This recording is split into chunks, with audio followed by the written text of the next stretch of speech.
Panginoon, bigyan niyo ako ng kaligsahan na magpuri sa inyo sa gitna ng buong pangsambahayan, sa gitna ng mga taong may takot sa inyo. Tutuparin ko ang aking pangako sa inyo. Pagkakain ng mga tuwa ang gawin sa puso, pupurihin kayo ng mga lumalapit sa inyo. Sana'y sa mga nagdaang mabuti at ang mahabang buhay ang pagkakayanan.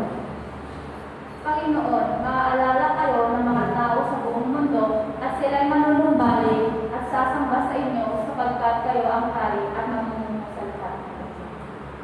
Kaya maglilingkod ako at sasamba sa inyo ang lahat ng mangyayari sa buong mundo. Lulubog ko sa inyo ang lahat ng mga brutal, ang mga gagaling sa ako. Ang susunod na salinlay ay maglilingkod sa inyo at tuturuan nila ang kanilang mga anak tungkol sa inyo, Panginoon. Walang araw silang lumipat ng mga anak ay kalalaman ng mga ginawa at magiging magpaligtas sa inyo mga kapatid. Ayaw na lang. Panginoon, maraming salamat po Panginoon sa mga kapatid na yung ginagawa sa bawat isa. Maraming salamat po sa mga panibagong buhay, Panginoon, na kahit ang tutulong aming sitwasyon, Panginoon, ay para protektahan naman po. Maraming salamat din po sa mga blessings na yung pinagkakalo sa bawat isa, Panginoon, sa mga pamilya na nandito, Panginoon, na nakakagawa ng maraming blessings, Panginoon, ay bigyan niyo po sila ng araw-araw ng ligtasan at kasayahan sa kanilang lubang parang, Panginoon. Pinapanalangin ko din po, Panginoon, ang may mga sakit, Panginoon, na nawa, Panginoon, ikaw po masilbi, Dr. nila, Panginoon, sa oras na kanilang pangalawilang, Panginoon. Maraming salamat po sa walang sawa ng magbabay, Panginoon, na kahit ganito ng aming sitwasyon, Panginoon, hindi pa rin po nawawala ang aming takot, Panginoon, sapagkat may mahal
lawas at kami ang mga saka. Ang pag-ibig mo ang aming lakas, ang iyong lakas ang aming kagalakan. Ang iyong pag-aasikaso ay aming pag-asa. Ang iyong lakas ay maaaring magbago kahit na ang pinakamahirap ng mga sitwasyon. Binibigyan mo ng sustansya ang aming pananampalataya at imahinasyon upang kami ay makapamunga ng maraming paraan. Nangangako kang maaari kaming tumira sa iyo dahil sa iyo ka tumira sa amin. Nagtipon kami ngayon upang magkalok ng aming papuri sa iyo at walhatiin ang Diyos Ama sa pamamagitan ng regalo ng banal na Espiritu. Punan mo kami ng pag-ibig na kilala mo bilang Diyos, kailanman tatlo at kailanman isa, upang ang aming pag-ibig ay gagalakan namin bawat araw.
Itinalagay sa buwan na ang Diyos ay pag-ibig at ang perpektong pag-ibig ng Diyos ay nagtatapon ng takot.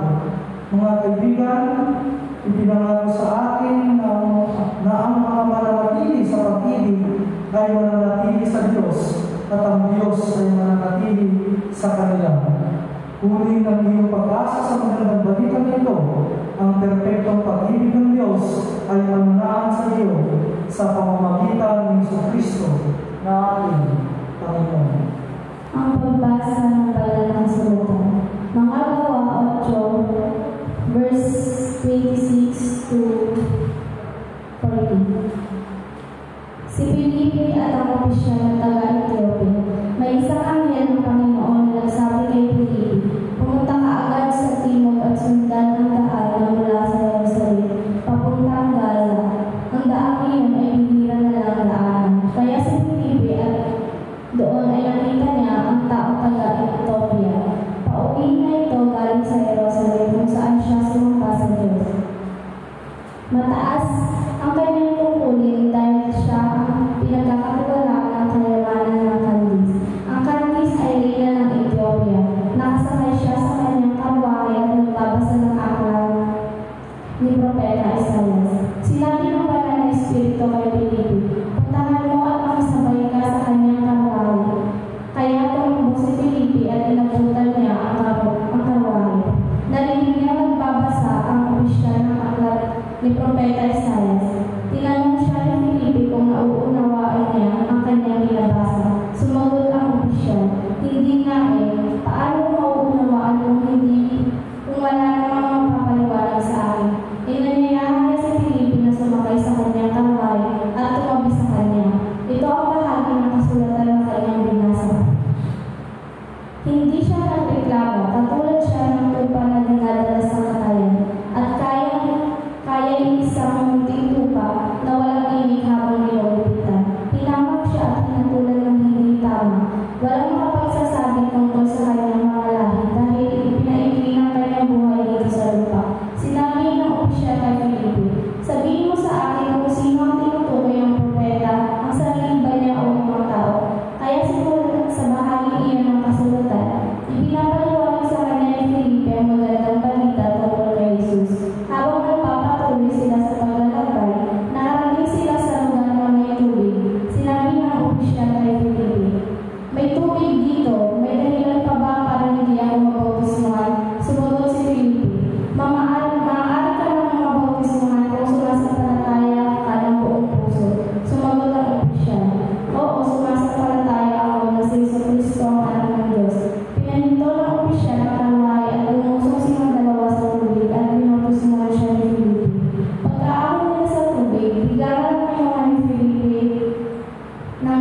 Espiritu ng Panginoon. Hindi siya nakita ng opisyal pero masaya siyang magpatuloy sa kanyang paglalakbay. Namalayan na lang ni Felipe na siya nasa lugar na ng Azotus. Nangaral ng magandang balita sa mga bayan na dinadaanan niya hanggang makarating siya sa Cesarea. The Word of God. Pangalawang pagbasa. Unang 1, Kapitulo 4, versikulo 7 hanggang 21. Mga minamahal, mag-ibigan tayo dahil ang pag-ibig ay mula sa Diyos. Ang umiibig sa kanyang kapwa ay anak ng Diyos at kumilala sa Diyos. Ang sino man hindi umiibig sa kanyang kapwa ay hindi kumilala sa Diyos dahil ang Diyos ay pag-ibig. Ipinakita ng Diyos ang kanyang pag-ibig sa atin dahil sinugo niya ang kanyang kaisa-isang anak dito sa mundo. Upang sa pamamagitan niya ay magkaroon tayo ng buhay na walang hanggan. Ito ang tunay na pag-ibig. Hindi tayo ang umibig sa Diyos, kundi siya ang umibig sa atin. At isinugo niya ang kanyang anak upang apuin ang ating mga kasalanan para sa kapatawaran natin.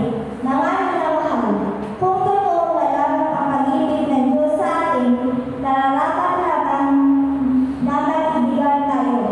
Wala pang tao na nakakita sa Diyos, ngunit kung nagmamahalan tayo, ang Diyos ay sumasa atin at tubos na natupad ang kanyang pag-ibig sa atin. Nalalaman natin tayo na sa Diyos at ang Diyos ay sumasa atin dahil binigay niya sa atin ang kanyang Espiritu. Nakita niya at pinatutuhanan namin na sinugo ng Ama ang kanyang anak bilang tagapagligtas ng mundo. Ang sino mang kumikilala na si Jesus ay anak ng Diyos, ang Diyos ay nasa kanya at siya naman ay nasa Diyos. Kaya nakilala na natin at pinapaniwalaan ang Diyos sa atin. Ang Diyos ay pag-ibig at ang nabubuhay ng may pag-ibig ay nananatili sa Diyos at nananatili sa Kanya ang Diyos. Sa ganitong paraan ay naging ganap ang pag-ibig sa atin, kaya panatag tayo sa pagdating ng araw ng paghuhukom. Dahil ang pamumuhay natin dito sa mundo ay katulad ng kay Kristo. Walang anumang takot sa pag-ibig. Tinatawid ng ganap na pag-ibig ang anumang takot. Kung natatakot man ang isang tao, ito'y dahil sa takot na maparusahan at ipinapakita ng ito na hindi malubos na natupad sa kanyang pag-ibig. Umiibig tayo sa Diyos dahil siya ang unang umibig sa atin. Ang nagsasabi mahal niya ang Diyos, ngunit napupot naman sa kanyang kapatid ay sinungaling. Dahil kung ang kapatid niya mismo na nakikita niya ay hindi niya mahal, paano pa kaya niya nagagawang mahalin ang Diyos na hindi naman niya nakikita? Kaya ito ang utos na binibigay sa atin ni Kristo. Ang taong nagmamahal sa Diyos ay dapat din magmahal sa kanyang kapatid. Ang salita ng Diyos. Tayo magkakay ko ngayon para sa pagbasa ng Ebanghelyo. Natatagpuan ko sa magandang balita ayon kay Juan, Kapitulo 15, versikulo 1 hanggang 8. Sinabi ni Jesus, "Ako ang tunay na puno ng ubas, at ang aking Ama ang tagapag-alaga. Pinuputol niya ang ating mga sangang hindi namumunga, at nililinis niya ang bawat sangang namumunga para lalo pang mamunga. Malinis na kayo dahil sa mga salitang sinasabi ko sa inyo. Mananatili kayo sa akin at ako'y mananatili sa inyo. Hindi makakapamunga ang isang sanga malibang nakakabit ito sa puno. Ganon din naman, hindi kayo makakapamunga kung hindi kayo mananatili sa akin. Ako ang puno ng ubas at kayo ang aking mga sanga. Ang taong nananatili sa akin at ako rin sa kanya ay mamumunga ng marami, sapagkat wala kayong magagawa kung hiwalay kayo sa akin. ay tulad ng mga sangang itinatapon at natutuyo, at pagkatapos ay tinitipon at inihahagis sa apoy para sunugin. Kung mananatili kayo sa akin at ang mga salita ko ay mananatili sa inyo, ipagkakaloob ko ang anumang hibigin ninyo. Napaparangalan ng aking Ama kung mamumuha kayo ng masagana at sa ganitong paraan ay ipapakita ninyo na mga tagasunod ko kayo. Purihin ko ang Panginoong Diyos sa mga nabasa ng kanyang mga salita. Tayo po ay umupo at ating pakinggan at magkaroon ng reflection sa mensahe po ng awit ni pagkakaloob po ni kapatid na Carmen.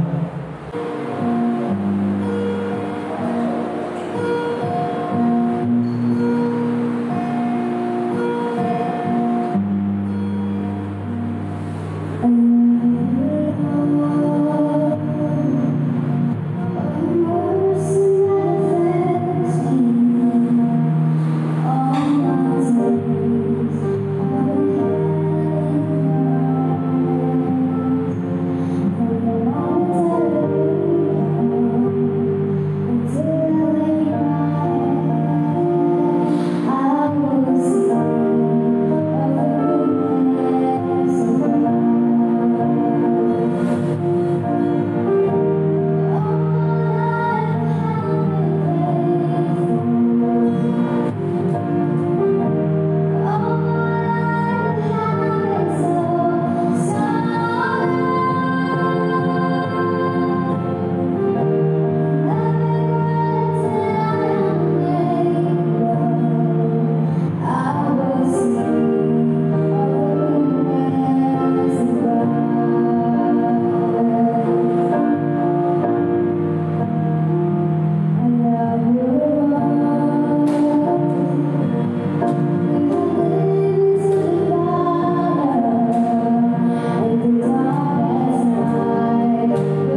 sabi ng Panginoong Diyos sa umaga ito.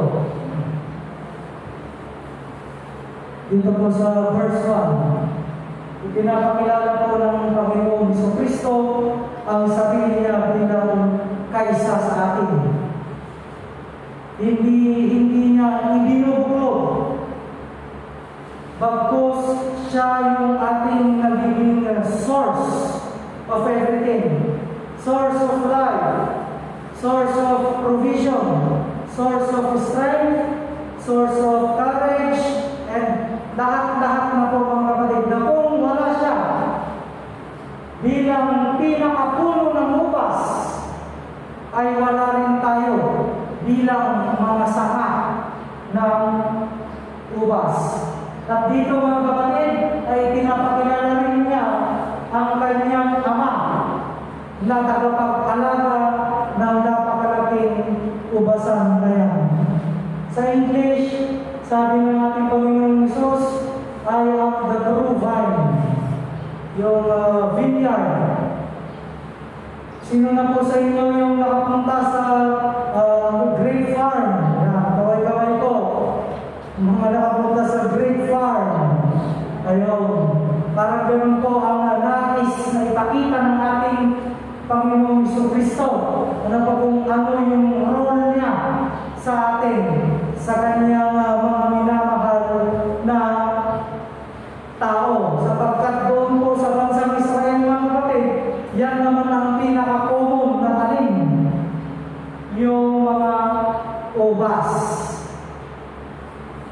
Ang kanyang ama, yun ang nag-aalaga, yun ang pumuputol ng mga sangang hindi namumunga, yun ang naglalagay ng tubig, nagdidilig, naglalagay ng fertilizer, na po tumitingin, parang sila anti-Emilia dyan sa kanilang dragon fruit farm.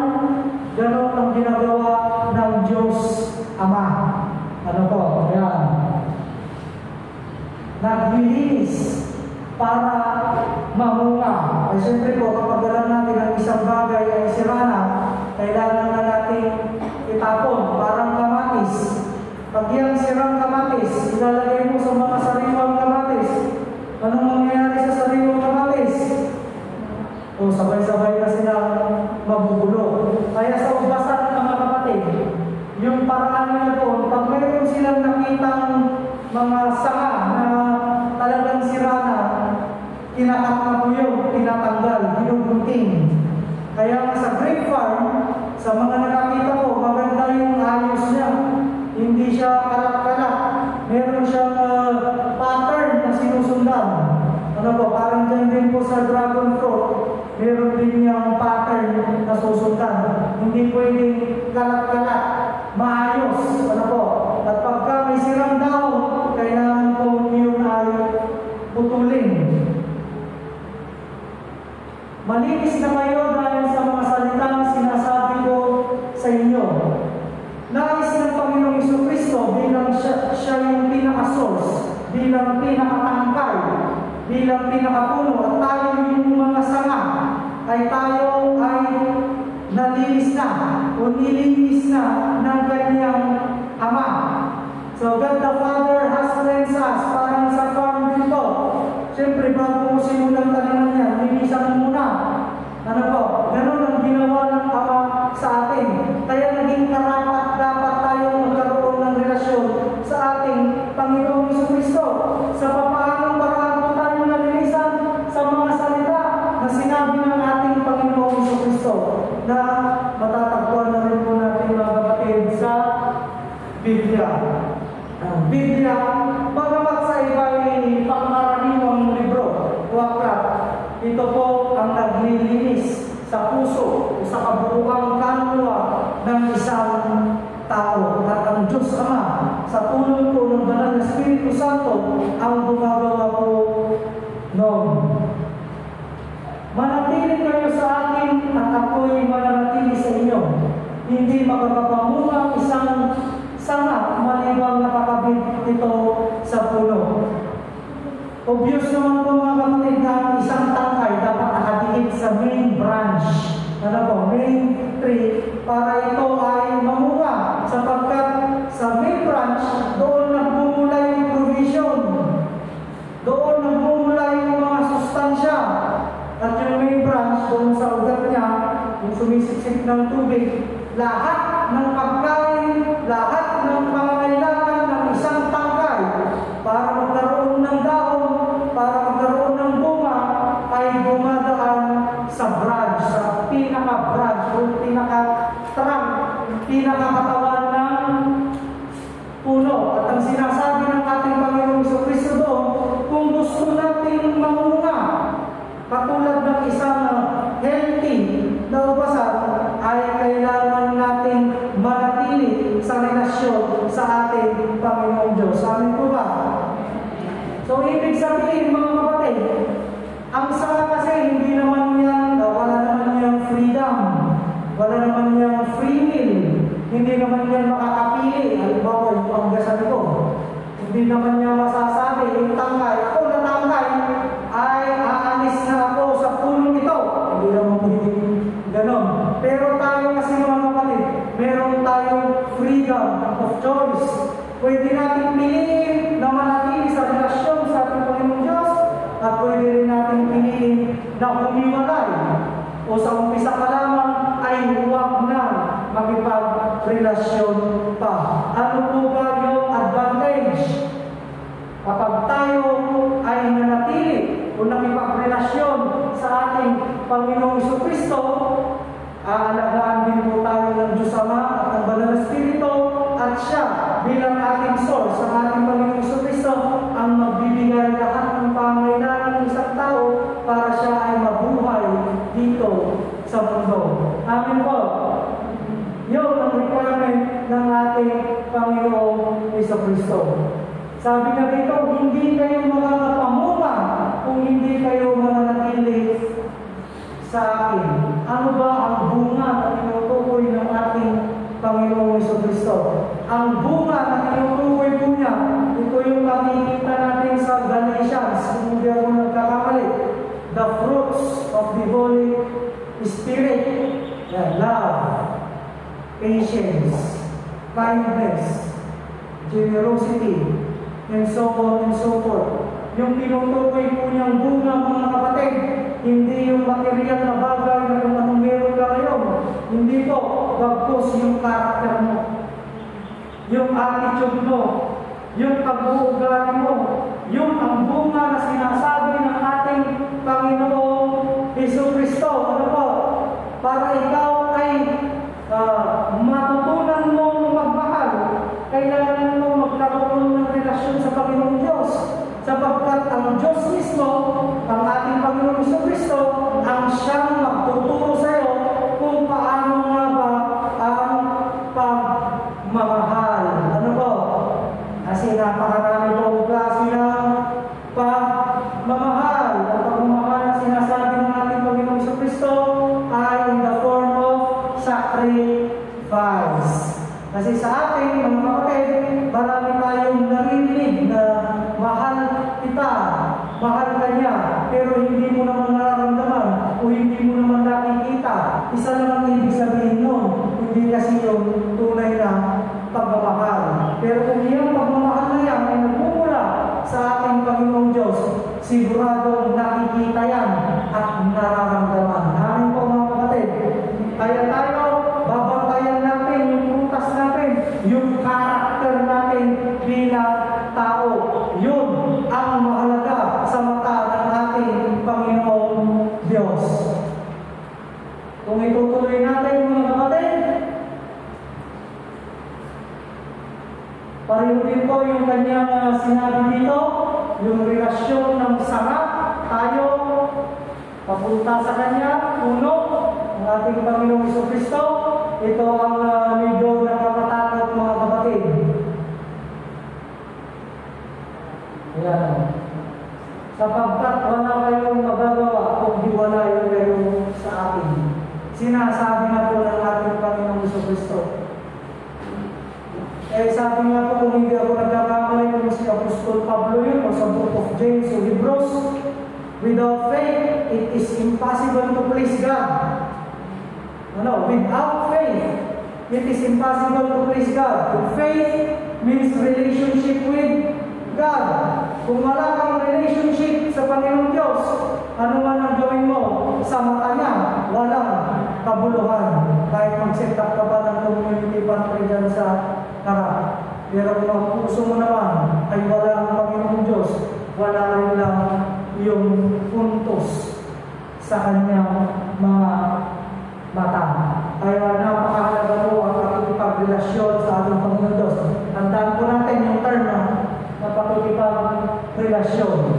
Ano naman ang gagawin ng Diyos Ama bilang caretaker ng vineyard o yung pagbasan na yun?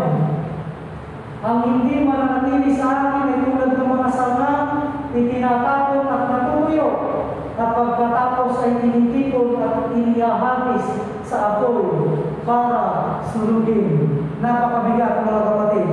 Yun nga naman talaga, ano po ba yung ginagamit yung panggatong? Yung fresh na mapuputol o yung matagal na natuyo? Yung matagal na natuyo. Ano po? Kaya ganoon din dito mga kapatid. Yung mga branch, ang unang gagawin ng caretaker dyan, yung mga sanga, puputulin mo na yan. Pag yan ay naputol, mawawalan na ng nourishment yan sa pinaka-source. At pag yan ay nawalan ng nourishment, unti-unti na po yan mamamatay. Kung sa atin yan mga kapatid, hindi po Diyos Ama ang pumuputol sa relasyon natin sa ating Panginoon sa Kristo. Hindi rin po ang Banal na Espiritu. Ang pumuputol po sa atin ay yung mga ginagawa natin hindi na nais-nais. Yung guilt. Pag tayo ay nakakagawa ng kasalanan mga kapatid, nagkakaroon tayo ng guilt sa ating puso, sa ating damdamin. At yung guilt na yan ay mag-produce ng iyak. Mahihiya ka. Kaya nga pag ikaw ay nakagawa ng isang sabihin mo ng krimen, ayaw mo nang pumunta sa church, nahihiya ka na sa Diyos.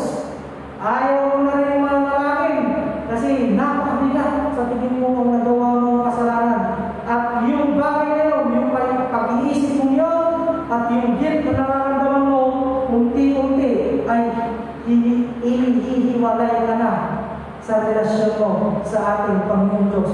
Titigil na yung prayer life mo, titigil na yung devotional life mo, titigil na yung church life mo, titigil na lahat ng ministry, maging servisyo mo sa Panginoon Diyos, sa sarili at sa ibang tao. That is the power of sin na sinasabi natin. Ang kapangyarihan ng kasalanan na pumuputol sa relasyon natin sa ating Panginoong Diyos. Remember mga kapatid, wala pong makakapagkat sa relasyon natin sa ating Panginoong Diyos. Wala. There is no power in heaven and on earth that can separate us from the love of God, except for one thing, free will. Kung choice mong ikat ang love, ang relasyon ninyo ng Panginoong Diyos, pwede po yan. Ganon din ang kapangyarihan ng freedom, ng free will na ibinigay sa atin ng Panginoong Diyos. Kaya titignan po natin mga kapatid, maging aware po tayo sa bawat action na ating mga ginagawa. Even though you commit sin, always remember, you are not under the power of sin. Ano po ang ibig sabihin nun? Bagamat tayo pa rin ay nakakagawa ng kasalanan, lagi mong open ang Panginoong Diyos na ikaw ay lumapit sa Kanya. Lagi ka po niyang i-welcome. Lagi ka niyang tatanggapin. Yun po ang ibig sabihin nun. Kasi yung pag-ibig niya, hindi siya naiinis sa'yo. Ano po? Hindi siya magtatampo sa'yo na ayaw ka na niya mansinin. Hindi po gano'n ang Panginoong Diyos. Mahaba ang kanyang pasensya. Isa lang naman po ang kasalanan walang kapatawaran. Yung pangbabastos sa banal na Espiritu or the blasphemy of the Holy Spirit. When we say blasphemy, sinasabi mo ang mga bagay na nakakasira sa pangalan ng banal na Espiritu.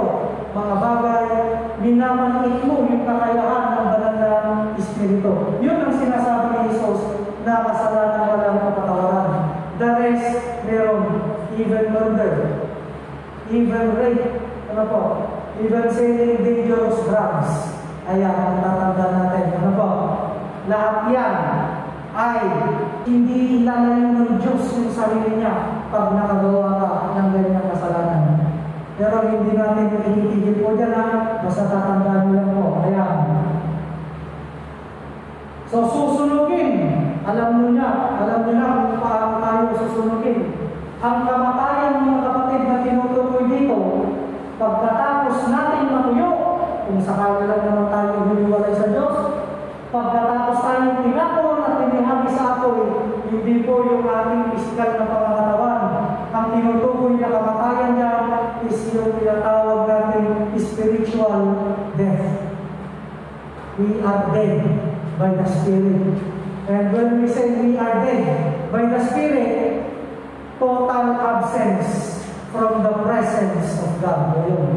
Absent yung presensya ng Panginoong Diyos. Kaya sa lugar ng mga patay, yung dating diniscuss po natin noong Easter Sunday, ang Diyos natin ay Diyos ng buhay. Bakit? Kasi wala yung presence niya sa mundo ng mga patay. Yun po ang ibig sabihin ng separation from God's presence. At alam natin, susunugin Jesus Christ, ang tinutukoy po niya is yung hell, yung impyerno. Diyan ang kamatayan ng espiritu ng isang tao. That is the second death sa book of Revelation. Kung mananatili kayo sa akin, ako mga salita ko ay mananatili sa inyo, ipagkakaloob ko ang anumang hilingin ninyo. Isipin nyo mga kapatid, tayo ay mangga. Mangga, mas bagay natin yung mangga kasi yung mangga sa likod lang natin. Tayo ay mangga na nakakapagsalita. Bilang mangga o bilang sanga ng mangga na yun, hihiling ka ba ng cellphone? Doon sa caretaker. Hindi mo naman kasi kailangan aanin ka naman yung cellphone. Hihingi ka ba ng bigas? Hindi, kasi ako naman lang ka, hindi naman kumakain ng bigas lang. Ano po? Hihingi ka ba ng damit? Hindi, kasi ang puno ko hindi naman dinadamitan. Ganon din ang mga dahon. Ano po? Hihingi ka ba ng magandang sasakyan? Hihingi ka ba ng pangdibo mo? Kunyari, pag 18 years ka ng sanga, hihingi ka ba ng pangdibo? E ano po ba yung sakaling magsasalita ng isang tanggay o isang bunga? Ano ba yung hinihiling niya mga kapatid? Yung nourishment, yung sustansya, yun kasi ang esensyal para mabuhay yung tangkay at yung bunga, lalo rin mabuhay. Ano ibig sabihin nito mga kapatid? Ipagkakalubuhan ko ng hilingin ninyo, iyan ay sa mga bagay ko na kailangan esensyal sa buhay ng tao, tulad ng lugaw. Sino naniniwala ng esensyal ang lugaw? Pagkain. Sa akin na tao, kailangan natin ng bigas. Pag humiling ka sa Panginoon at may relasyon ka sa Panginoon, ano po? Nakakapit ka sa Kanya bilang tanggay, ibibigay niya ng damit. Kailangan ko ng damit ng tao. Ibibigay niya rin yan. Pero tatandaan natin, subjected to His standard po kung ibibigay niya yung bagay na yun. Kasi ang Panginoong Diyos, siya ang nakakaalam kung ano ang kailangan mo sa buhay. At bagamat libre ang humiling, tinitignan niya yung kahilingan mo kung yun ay makakatulong sa buhay mo o di kaya naman ay makakasira. Kaya hindi mo lahat ng panalangin, hindi lahat ng hiling ay ibibigay yung pagkakaloob ng Panginoong Diyos sa atin. ay nakakatulong sa buhay natin. Amen po. Yun po ibig sabihin niya mga kapatid. Napapakalangan ng ating Ama kung mamumunga kayo ng masagana na sa ganitong paraan ay ipapakita ninyo na mga tagasunod kayo. Just by our character alone, pag namumunga tayo sa faithfulness, gentleness, love, kindness, generosity, nabibigyan na po ng parangal ang ating Diyos Ama sa ating mga ginagawa. Amen po. Ngayon, introduction pa lang yun. Babalikan ko lang po ito. Kanina, nung nasa unang bahagi tayo, sinabi ko yung salitang relasyon, tama po. Ang relasyon, dito po yun, sinabi kanina, si Jasmine yung unang nagbasa, ano po, yung may si Pilipos, pinadala ng isang manghel kay sa isang eunuch. Ano po, eunuch ba yun? Yung eunuch ay nagpapukol, isang lalaki na nagpakapon na po. Nagpakapon, hindi nagpatuli. Nagpakapon, tuluyang wala na. Yun ang eunuch. At ipinaliwanag niya yung teksto na binabasa ng eunuch sa aklat ng Isaiah. At mula doon ay nagpabautismo yung eunuch. So, paano tayo magkakaroon ng relasyon sa ating Panginoong Diyos? Bautismo. Baptism. So, paano ka ba magpapabautismo? Dalawa po ang uri ng bautismo. Gamit ang tubig at ang apoy ng Banal na Espiritu lamang ang siyang nagagapagbigay. So, tatandaan natin sa baptism, mga kapatid, is yung repentance. Repent. We have to repent. At ang meaning ng repentance, dalawa, pagsisisi at pagtalikod sa kasalanan. So when we do that, kailangan natin magpabautismo na sa tubig. Then we have to proclaim that Jesus Christ is our Lord and Savior. That we ask for His forgiveness, confess natin ang ating mga kasalanan, and that's the time we are baptized by the Holy Spirit, by the Father. Amen po. And that, mga kapatid, ay ang gumagawa o nagbibig ng relationship natin patungo sa ating Panginoong Diyos. Napaka-simple po, mga kapatid. Pero bago natin gagawin yun, gawin muna natin yung ginawa ng eunuch.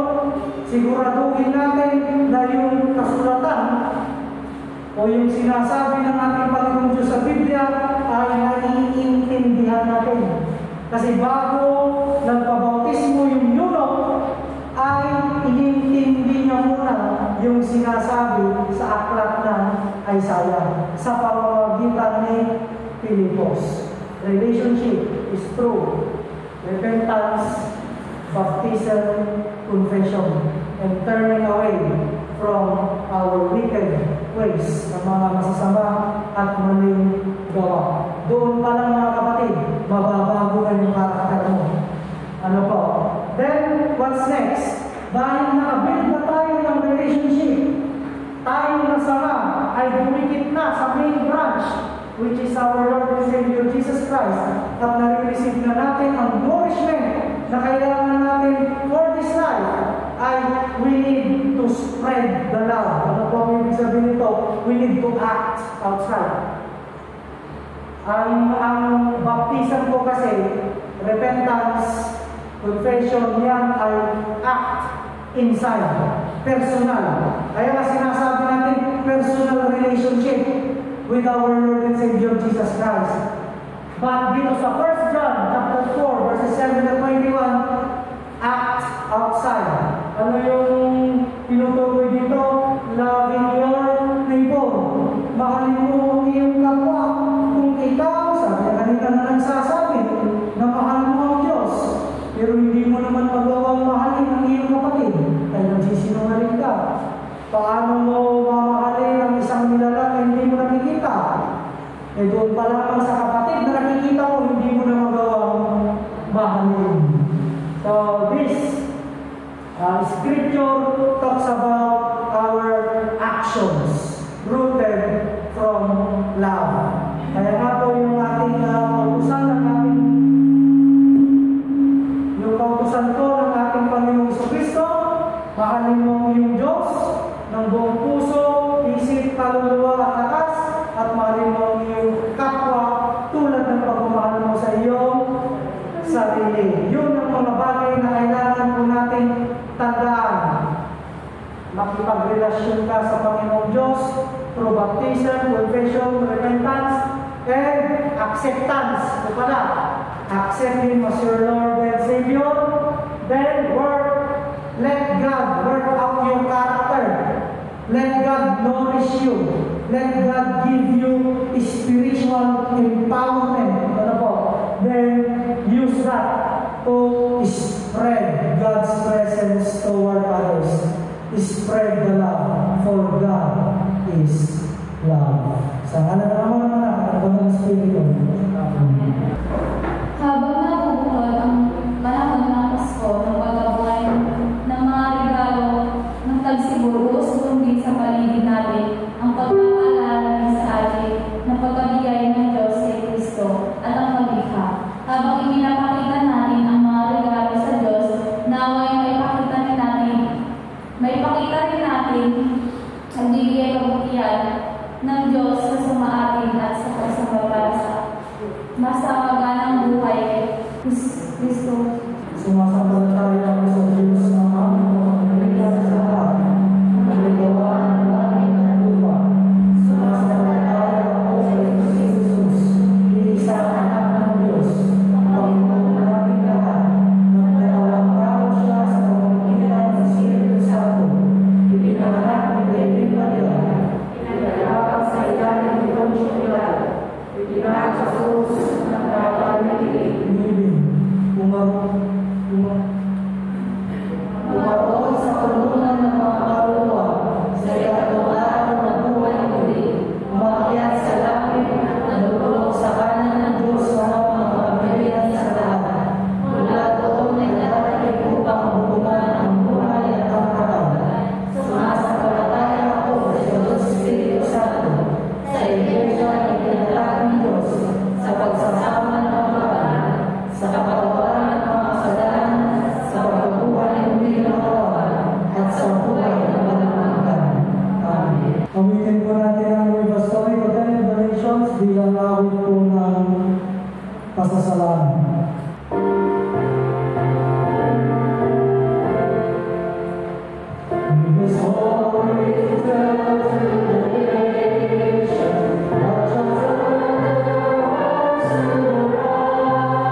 namin itinataas ang iyong kapangyarihan, ang iyong gloria sa pangalan ni Jesucristo.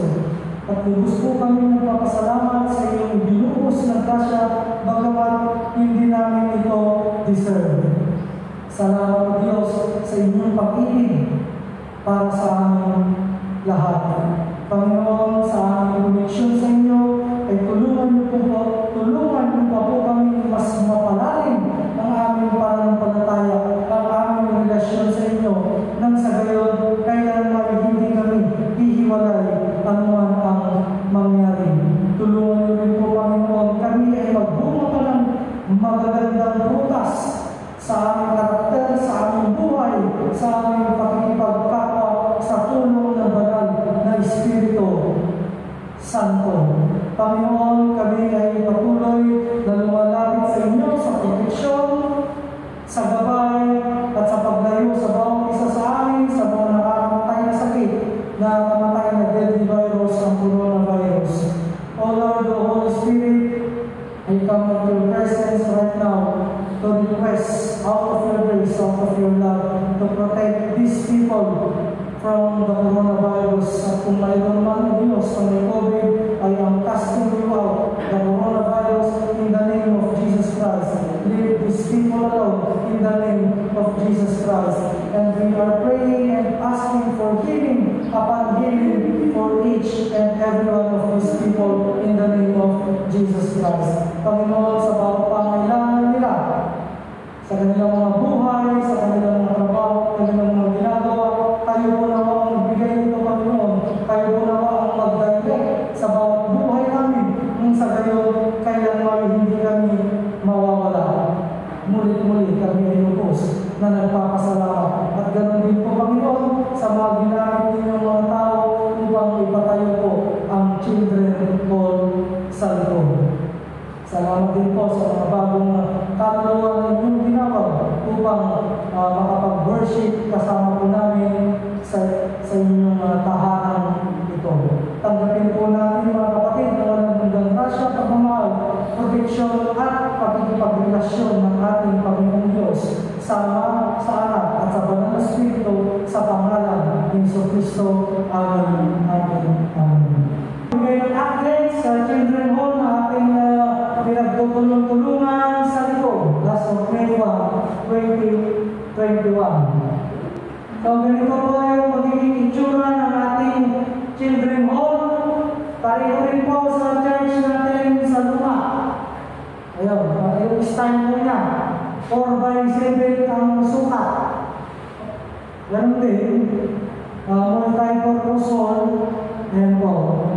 May hollow blocks. Tapos ito ay gagamitan natin ng steel matting ang kanyang bintana. So, hindi po yung pangkaraniwang mga bintana na ganyan.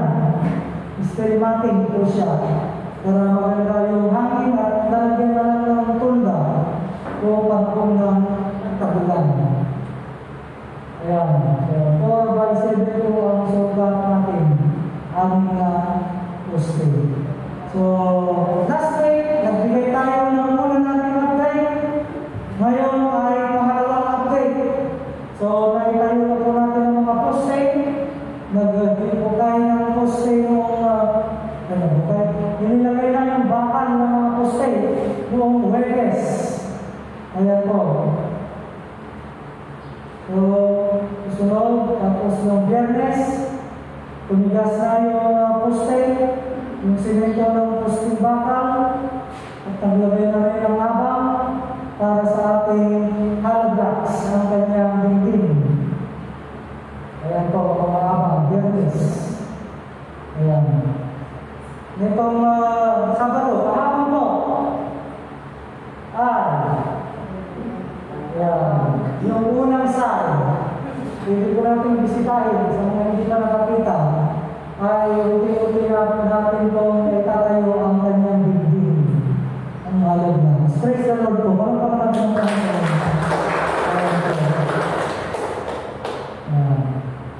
Kahit bata, tumutulong po. Nagtulong-tulong yan. Opo. Lahat sila tumutulong. Ayan pa. Kasi nagtitim na yan tayo. Nagtitim lang sila ito. Ito. Praise the Lord. Yung mga bata, magbubuhat ng hollow blocks.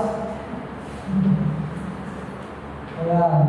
Tapos ito ay pumili natin. Yun si Ate Mitch at si Kuya Benny. Relationship goals. Magtipla ng simento. Pwede rin pala na baking place. Yan. So, short video lang po ito mga kapatid na ginagawa kahapon. Yan. Si JR, nagtitiyan. Lalagay ng simento para sa pamahal blocks. Ayan po. Si Ate Tintin po ang head supervisor.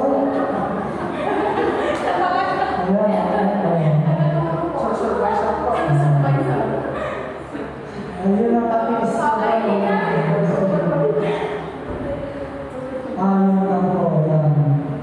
financial report po natin mga kapatid.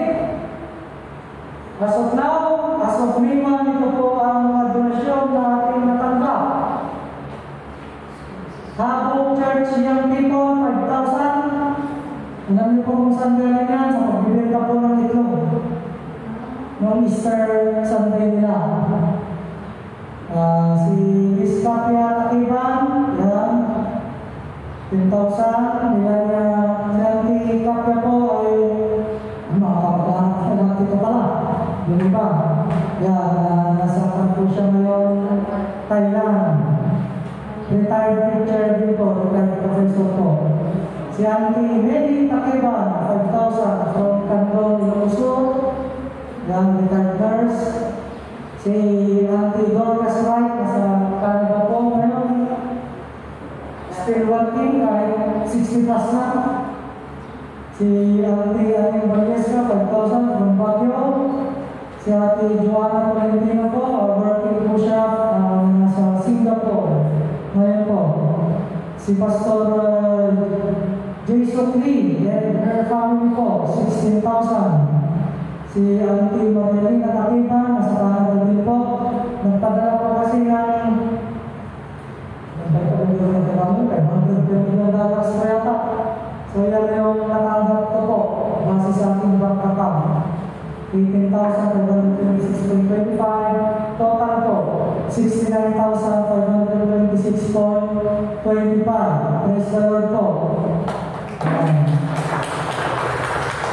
Ang ating expenses po, sa ngayon, ano po, ay 31,239 pesos. So, wala po yung kabuuan ng dingding dyan.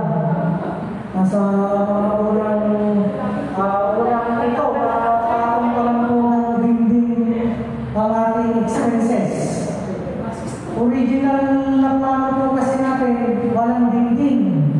So, amin na poste, open. Ang kaso po, pag open nyo, tapos tinampakan, mahuhulog din yung tambak. Sayang. Kaya nilagyan natin ng unang 7 patong ng hollow blocks. Ngayon, maganda na siya. Sa unang 7 patong ng hollow blocks, ang kaso po, nung nilagay namin yung steel mantle, ay napakalaking area pa po yung hindi niya matatakpan. Kaya, for the sake of structural integrity, yung tibay ng structure, pati rin po yung sa weather, ano po, kaya naisipan natin i-close na yung dingding ng hollow blocks.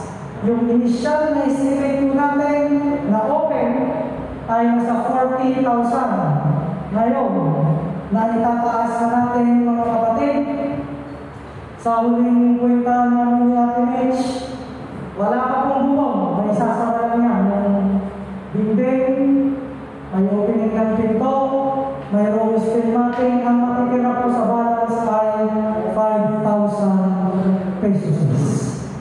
5,000 na lang po ang matitira. Pero ako po ay naniniwala, the Lord will always provide. Lalo na po na para sa kanya ang ating tinatayo. Amen po. Amen. Tayo pa rin po ay tumatanggap ng mga donasyon, mga kapatid. Open na open po tayo. Pakita po lang po ako. Kaya naman si Ate Mitch. recorded po lahat ng binibigay at mayroon tayong report na gagawin ganito, every Sunday at pagkatapos mayroon po tayong full report and even video documentation ng ating ginagawa sa likod for transparency po. Muli-muli ako po ay nagpapasalamat. May mga katanungan po ba tayo? Opo. Mga kapatid, napakahirap. Ano to? Mas marami sana kung mas maganda kung mas marami ang tutulong dito. Yan. Marami mga kapatid. Ang blessing ng Panginoon ay napakarami pag ang sarili natin ay gagamitin natin para sa kanyang kapatulong. Ano po? Yun yung makikita. Makikita ninyo. Unti-unti yung makikita yung paano gagalaw ang Panginoong Diyos sa inyong buhay. May mga nais po tayo itanong. Mamaya, mag-revision ang ating trabaho sa ganap na alas 2. Kasi alas 2 sila alas 2, banak ulit. Supervisor po, kailangan po kayo